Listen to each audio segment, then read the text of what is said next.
এটা হচ্ছে চক বাজার, 52 53 বাজার।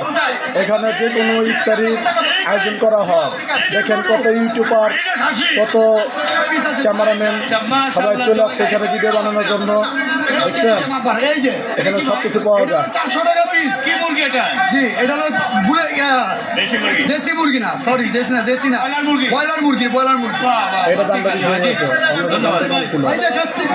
এই পাশে কিন্তু হরেক রকমের আইটেম কিন্তু আমরা দেখছি। সব আইটেমগুলো আসলে দেখাতে পারবো কিনা।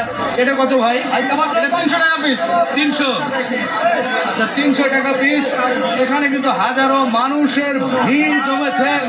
রমজানের প্রথম দিনে কিন্তু এভাবেই কিন্তু ভিড় জমে যায়। ঢাকার ঐতিহ্য বড় বাপের পোলায় খায় আর টাকা বইরা বইরা লয়ে যায়। ভাই 100 টাকা। বড় বাপের পোলা খায়, ঠোঙা ভইরা ভইরা বলে। অন্য পোলারে খায় না ভাইয়া? বাপের পোলায় খায়। সব বাপের পোলায় খায়।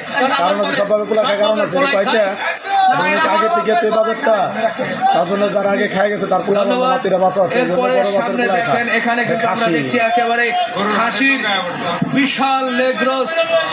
বড় ভাই কত মানুষ আছে দেখছেন ভিডিও বানানোর জন্য। দেখেন 800 টাকা পিস। 800 টাকা পিস খাসির দাম।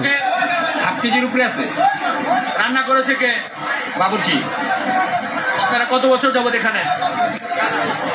ভাই আমরা তো অল্প কয়েকদিন ধরে আমগো আয়োজন করা অনেক বছর ধরে, 78 বছর ধরে করি। কেমন আজকে কেমন চলছে? আলহামদুলিল্লাহ ভালো। দর্শক দেখেন এই যে সেই চমৎকার খাসির লেগ রোস্ট কিন্তু আমরা দেখতে পাচ্ছি।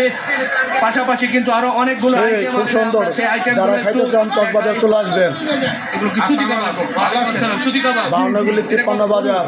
এটা গরুর কাবাব 1200। এটা 1200। আর এখানে 1600, এখানে 1200। একটু উঁচু করে ধরেন না। 400 টাকা, 400 টাকা।